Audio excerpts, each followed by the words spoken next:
90 రోజుల కోర్సు పూర్తి చేస్తే చాలు 100% ప్లేస్మెంట్ సపోర్ట్ తో సాఫ్ట్వేర్ జాబ్ మీ సొంతం. వెంటనే కోడ్ జ్ఞాన్ డెస్టినేషన్ ని సంప్రదించండి. నమస్కారం అలగారి రవీంద్రనాథ్ గారు. నమస్తే అండి శ్రీ గారు. ఈ మధ్య కాలంలో మనం చూస్తూ ఉంటే ఎక్కువగా విడాకులు తీసుకున్న కేసెసే మనం ఎక్కువగా వింటూ ఉన్నాం సార్. అలా ఎవరైతే భార్యాభర్తలు విడాకులు తీసుకుంటారో వాళ్ళ పిల్లలు చట్ట ప్రకారంగా ఎవరి దగ్గర ఉండాలి, అండ్ అలాగే చాలా మంది చెప్తూ ఉంటారు తల్లి దగ్గరనే పిల్లలు ఉండాలి అని. వాళ్ళ యొక్క భద్రత కావచ్చు, అండ్ అలాగే వాళ్ళ యొక్క ఆరోగ్య స్థితి అండ్ వాళ్ళకొచ్చే ఆస్తి, ఇది చట్ట ప్రకారంగా ఎవరికి బాధ్యత ఉంటుంది, తల్లిగా లేదంటే తండ్రిగా సార్? వెరీ ఇంట్రెస్టింగ్ క్వశ్చన్ ముఖ్యంగా శ్రీ గారు. దీనికి సంబంధించి చట్టం ఏం చెప్తోంది? విడాకులు తీసుకున్న తర్వాత, భార్యాభర్తలు విడిపోయిన తర్వాత, లేదా వేరే ఇతరత్ర కారణాల రీత్యా కాస్త భార్యాభర్తలు దూరంగా ఉన్నప్పుడు పిల్లలు సహజంగానే మనకు తెలిసిన మన సొసైటీలో అనుకుంటారు ఏంటంటే పిల్లలు తల్లి దగ్గరే ఉంటారు అని. కానీ ఇక్కడ జీడబ్ల్యూ యాక్ట్ చెప్తుందంటే గార్డియన్ అండ్ వాట్స్ ఆర్డర్ అని చెప్పి 1890 స్పష్టంగా చెప్తుంది. ఆ ఆర్డర్ ప్రకారం, ఆ యాక్ట్ ప్రకారం, 1819 యాక్ట్ ప్రకారం ఏంటంటే చాలామందికి తెలియని విషయం, న్యాచురల్ గార్డెన్ ఎవరైతే ఉంటారో ఆ న్యాచురల్ గార్డెన్ ఫాదర్ అవుతాడు. అంటే పర్టికులర్గా ఇన్ని ఇయర్స్ అని ఉంటుందా సార్ ఫాదర్? అంటే యాక్చువల్గా ఇక్కడ ఎలా ఉంటుందంటే 0 to 5 years వరకు కూడా మదర్ యొక్క టచ్ అవసరం ఉంటుంది, మదర్ యొక్క స్పర్శ. ఆ స్పర్శ తోటి పిల్లలు, ఇన్ఫాంట్ బేబీస్ అందరూ కూడా గ్రో అయ్యే అవకాశం ఉంటుందనే ఉద్దేశంతో అప్ టు 5 years వరకు మ్యాక్సిమం. అంటే ఇక్కడ ఎలా ఉంటారంటే మదర్తో ఉన్నప్పటికి కూడా, మదర్ యొక్క పేరెంట్స్ కావచ్చు, ఇతరత్ర ఎవరి దగ్గర కాస్త కస్టడీలో గార్డియన్గా ఉన్నప్పటికి కూడా ఇక్కడ ఫాదర్కు ఉండాల్సిన రైట్ అయితే మాత్రం డెఫినెట్గా ఫాదర్కి ఉంటుంది. కానీ ఆఫ్టర్ 5 years తర్వాత ఎట్టి పరిస్థితుల్లో natural garden father have a right. ఖచ్చితంగా ఫాదర్కి ఒక నేచురల్ గార్డెన్గా రైట్ ఉంటుంది. ఈ విషయం మీద రీసెంట్గా supreme court justice Gavai and B R Gavai గారు అండ్ జస్టిస్ విశ్వనాథన్ గారు ఇచ్చినట్టు ఒక సైటేషన్లో ఒక చైల్డ్ కస్టడీకి ఒక పిటిషన్ పెట్టుకునేటప్పుడు పిల్లలు వేరే వాళ్ళ దగ్గర, అంటే మదర్ యొక్క, అంటే వైఫ్ యొక్క వైఫ్ తరపున ఉన్నటువంటి వాళ్ళ పేరెంట్స్ యొక్క కస్టడీలు ఉన్నారు, సో మేము చూసుకుంటున్నాం పిల్లల్ని, కాబట్టి నీకు ఇంటరిమ్ అంటే మధ్యంతరంగా కూడా, అంటే మధ్య మధ్యలో చూసే కూడా అవకాశం లేదు అని చెప్పి వాళ్ళు సుప్రీంకోర్టుకు వచ్చినప్పుడు సుప్రీంకోర్టులో ఏం చెప్పిందంటే క్లియర్గా ఈ యాక్ట్ ప్రకారం, జీడబ్ల్యూ యాక్ట్ 1890 ప్రకారం తప్పనిసరిగా న్యాచురల్ గార్డెన్ ఫాదర్ ఎవరైతే ఉంటారో ఫాదర్కి ఇక్కడ హక్కు లేదు అని చెప్పడానికి కుదరని పని. ఎందుకంటే తప్పనిసరిగా ఫాదర్ హ్యావ్ ఎ రైట్ కంప్లీట్గా ఉండే అవకాశం ఉంటుంది. ఎవరు చూసుకున్నా, అంటే వాళ్ళ పేరెంట్స్ కానీ ఎవరు చూసుకున్నా చూసుకోకపోయినా కంపల్సరీ న్యాచురల్ గార్డెన్గా ఫాదర్కి ఫుల్ రైట్స్ ఉంటాయి అని చెప్తూ ఆ బాబుని, ఆ చైల్డ్, ఆ అమ్మాయిని ఇమ్మీడియట్గా కూడా ఇక్కడ ఈ ఫాదర్కి ఇవ్వడం కూడా జరిగింది.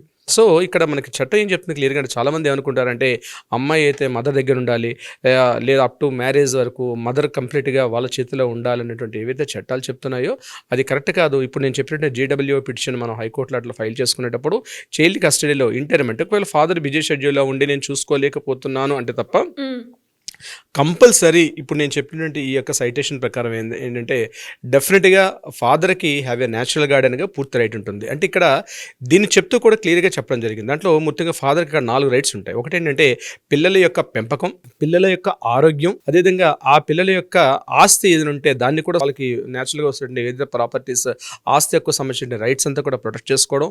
అట్ ద సేమ్ టైం పిల్లలకి ఏదైనా వివాదాలు, ఆస్తి సంబంధించిన కావచ్చు, ఇతరత్ర ఉంటే వాళ్ళ తరపున ఒక గార్డియన్గా రిప్రజెంటేషన్ కోర్టులో కూడా ఉండడానికి కూడా ఆ రైట్ ఉంటుందని చెప్పి 4 points చెప్తూ కూడా న్యాచురల్ గార్డెన్ అంటే ఏమిటి, న్యాచురల్ గార్డెన్ ఫస్ట్ ఫాదరే అవుతారు. హిందూ వివాహ చట్టాల్లో ఉన్నటువంటి రూల్స్ ప్రకారం అయితే ఇక్కడ father is a natural garden, father is a right ఉంటుంది. ఏదైనా కారణాల రీత్యా వీళ్ళిద్దరూ, అంటే అవివాహితులకు పిల్లలు కలిగినప్పుడు అటువంటి సందర్భాల్లో న్యాచురల్ గార్డెన్ ఎవరైనా విషయం మీద క్వశ్చన్స్ వచ్చినప్పటికీ థర్డ్ పర్సన్ గార్డియన్స్గా వాళ్ళ పేరెంట్స్ ఎవరైనా వస్తారు. కానీ మ్యారేజ్ అయింది, పిల్లలు పుట్టారు, ఆ పిల్లలు ఏదైనా కారణాల రీత్యా భార్యాభర్తలు విడాకులు తీసుకున్నారు, విడాకులకు అప్లై చేసుకున్నారు, ఇటువంటి సందర్భాల్లో పిల్లల యొక్క ఇప్పుడు నేను చెప్పినటువంటి ఆరోగ్యం కావచ్చు, పెంపకం కావచ్చు, వీటిలో మదర్ కన్నా ఫస్ట్ ఫాదర్కే రైట్ ఉంటుంది. As a first natural guardian అంది father, second is the mother, third ఆప్షన్లో వాళ్ళకి సంబంధించినటువంటి గార్డియన్స్ ఎవరైనా థర్డ్ ఆప్షన్స్లోకి వస్తారు. So father is the natural guardian. So ఎవరైనా దీనికి సంబంధించినటువంటి దీనిలో టెన్షన్ పడాల్సిన అవసరం లేదు. ఇది హిందూ వివాహ చట్టాల ప్రకారం. అదే ముస్లిమ్స్ యొక్క చట్టాల ప్రకారం మనం తీసుకున్నట్టయితే ఇక్కడ mother is a major part అవుతారు. ఇక్కడ అక్కడ వాళ్ళకి న్యాచురల్ గార్డెన్ ఫస్ట్ మదర్ అవుతారు ముస్లిం యొక్క చట్టాల ప్రకారం, ముస్లిం లా ప్రకారం. తర్వాత సెకండ్ ప్లేస్లోకి ఫాదర్ వస్తారు. సో ఇది గుర్తుపెట్టుకోవాల్సిన విషయం ఏంటంటే ఈ రకంగా ఉంటుంది. చట్టం క్లియర్గా చేస్తుంది. ఏదైనప్పుడు కూడా ముందు చట్టం మీద అవగాహన పెంచుకోవడం, చట్టం మీద హక్కులని మనం తెలుసుకోవడం, ఆ హక్కులు తగ్గట్టుగా చాలా కేసులు ఇటీవల నా దగ్గరకు వచ్చే కేసులు చూసినప్పుడు కూడా చాలామంది ఇదే డౌట్ రైజ్ చేస్తున్నారు. సార్ మ్యారేజ్ అయిపోయింది, ఆ పిల్లల్ని తీసుకొని వాళ్ళ మదర్ ఇంటికి అమ్మాయి వెళ్ళిపోయింది, అప్పటి నుంచి పిల్లల్ని కూడా నాకు చూపించట్లేదు, పిల్లలు వాళ్ళ కస్టడీలో ఉన్నారు, నాకు ఆల్మోస్ట్ 2 years అయిపోయింది, 3 years అయిపోతుంది, పిల్లల్ని చూడలేదు, కేవలం మీ బాధ్యత కేవలం మనీ పంపించండి, మీకు పిల్లల మీద ఎటువంటి హక్కు లేదు, వీలైతే మీరు కోర్టులో చైల్డ్ కస్టడీ వేసుకోండి, కోర్టు ఆర్డర్ ప్రకారం మీకు ఇంటర్మ్ ఆర్డర్ ప్రకారం నేను మీ కోర్టులో మాత్రం పిల్లల్ని ఏదైనా సాటర్డే సండే వచ్చి మీరు చూసుకుని వెళ్ళాలి తప్పించి మీకు అక్కడ హక్కు లేదని చెప్పి మా మిసెస్ మా వెళ్ళిపోయినటువంటి మా భార్య చాలా ఇబ్బంది పడుతుంది సార్, నా పిల్లల్ని నేను చూసుకోలేక చాలా మానసిక క్షోభ అనుభవిస్తున్నాను, నా చేతులతో పెంచాను పిల్లల్ని, ఎంతో అపురూపంగా పెంచుకున్నాను ఆ అమ్మాయిని, అమ్మాయి కావచ్చు అబ్బాయి కావచ్చు, ఆ పెంచి ఇంత చేసిన తర్వాత ఈరోజు నేను పిల్లల్ని చూసుకోలేక చాలా మానసిక వేదన పడుతున్నాను, అది ఎట్లా అప్రోచ్ అవ్వాలో తెలియదు, అసలు చట్టాలు ఏం చెప్తానో తెలియదు, రకరకాల యూట్యూబ్లో రకరకాలుగా చెప్తున్నారు సార్, నాకు కన్ఫ్యూజ్లో ఉన్నాను నేను ఈ విషయం మీద చెప్పి చాలా వచ్చేటప్పుడు వాళ్ళకి నేను ఆ ఫోటో తీసుకొని దాన్ని ఇమీడియట్గా మనం హైకోర్టులో అప్పీల్ చేసి చైల్డ్ కస్టడీకి జీడబ్ల్యూ ఆర్డర్ ప్రకారం మనం జీడబ్ల్యూ పిటిషన్ వేసుకున్న తర్వాత పిల్లల్ని నేను రీసెంట్గా కూడా వాళ్ళ దగ్గర పంపించే ఏర్పాటు కూడా చేశాం మనం. సో చట్టాలు క్లియర్గా ఉన్నాయి. Natural garden is the father. So ఫాదర్కి పూర్తిగా హక్కు ఉంటుంది పిల్లల మీద, అది అమ్మాయి అయినా అబ్బాయి అయినా ఎవరికైనా సరే father is a right, mother is a second natural garden అవుతారు. కానీ ఫస్ట్ ఆప్షన్ ఏంటంటే న్యాచురల్ గార్డెన్ నెంబర్ 1 పొజిషన్లో ఫాదరే ఉంటారు. ఫాదర్కి పూర్తిగా రైట్స్ ఉన్నాయి. ఎవరు పెంచినా ఎవరు పెంచుకున్నా అంటే ఎవరు పెంచినా అంటే ఐ మీన్ ఏంటంటే వాళ్ళ తరపు వాళ్ళు కావచ్చు, లేకపోతే ఇతని తరపునటువంటి వాళ్ళు ఎవరైనా కావచ్చు, నువ్వు సరిగ్గా మెయింటైన్ చేయట్లని చెప్పి ఈ ఎవరైతే తండ్రి తరపునటువంటి బంధువులు కావచ్చు, వాళ్ళ పేరెంట్స్ కావచ్చు, లేకపోతే అమ్మాయి తరపున పేరెంట్స్ కావచ్చు, బంధువులు కావచ్చు, వాళ్ళని తీసుకునే హక్కు వాళ్ళకి ఉన్నప్పుడు కూడా వీళ్ళు కాదంటేనే ఆప్షన్లోకి వెళ్తారు తప్పించి ఫస్ట్ నెంబర్ 1 ఆప్షన్ కింద న్యాచురల్ గార్డెన్ కింద ఫాదరే వస్తారు. సిరిగారు ప్రధానంగా ఏంటంటే సిరిగారు దీనికి సంబంధించి ఈ natural garden right child custody తీసుకునే హక్కు పేరెంట్స్లో ఫాదర్కి ఉంటుంది. అంటే విడాకులు తీసుకుందా విడాకులు తీసుకోకుండా కొన్ని చోట్ల ఏమవుతాయంటే విడాకులు తీసుకోకుండా ఆ పిల్లల్ని తీసుకొని మదర్ వెళ్ళిపోతుందా, వీళ్ళ మధ్య కాంటాక్ట్స్ ఉండవు, పిల్లల్ని తీసుకునే అమ్మాయి వెళ్ళిపోతుంది అక్కడికో. అటువంటి సందర్భాలు అంటే డివోర్స్ తీసుకుంటేనే ఇది వర్తిస్తుందా చైల్డ్ కస్టడీ, కానీ డివోర్స్కి దీనికి సంబంధం లేదు, అలాగే మెయింటెనెన్స్కి దీనికి సంబంధం లేదు. పిల్లల యొక్క బాధ్యత పోషణ అంతా కూడా తండ్రిదే బాధ్యత కాబట్టి విడాకులు తీసుకోనంత మాత్రాన చైల్డ్ కస్టడీ ఇవ్వకూడదని ఎక్కడా లేదు. సో విడాకులు తీసుకున్నా విడాకులు తీసుకోకపోయినా దీనికి సంబంధం లేదు.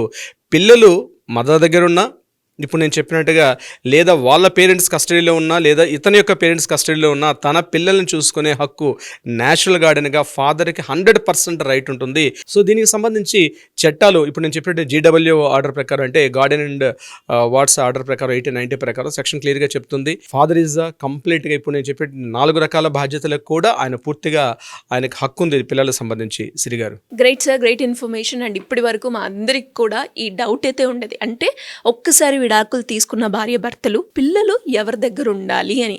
అండ్ చాలా మంది కూడా తల్లి దగ్గరే ఉండాలి అని అనుకుంటూ ఉంటారు, అది కాదు అని చట్టం చెప్తూ ఉంది. అండ్ దీనికి సంబంధించి ఎవరికైనా కూడా విడాకులకి సంబంధించిన ఇష్యూసే కావచ్చు, లేదు లీగల్ పరంగా మా ప్రాపర్టీ ఇష్యూస్ని మేము క్లియర్ చేసుకోవాలి అనుకునే వాళ్ళు ఎవరికైనా కూడా మీ గైడెన్స్ కావాలి అంటే ఏ విధంగా మిమ్మల్ని అప్రోచ్ అయ్యే ఛాన్స్ ఉందంటారు సార్? కింద స్క్రోల్ అవుతున్న నెంబర్ని కనుక కాంటాక్ట్ చేయగలిగితే మన లీగల్ టీం వాళ్ళకి అప్రోచ్ అవుతారు. ఇప్పుడు నేను మాట్లాడినటువంటి ఈ చైల్డ్ కస్టడీ విషయం కావచ్చు, ఇతరత్ర లీగల్ సంబంధించి న్యాయపరంగా ఎటువంటి సలహా సంప్రదింపులు కావాలనుకున్నా, న్యాయ పరిష్కారం కావాలనుకున్నా దాన్ని కాంటాక్ట్ చేయగలిగితే మన లీగల్ టీం వాళ్ళకి అప్రోచ్ అవుతారు. అప్రోచ్ అయ్యి వారికి కావాల్సినటువంటి సలహా సంప్రదింపులు చేసే అవకాశం ఉంటుంది. సిరిగారు thank you sir, thank you so much. Thank you so much అండి. సుమన్ టీవీలో మీ పర్సనల్ అండ్ బిజినెస్ ప్రమోషన్స్ కోసం కింది నెంబర్కి కాంటాక్ట్ చేయండి.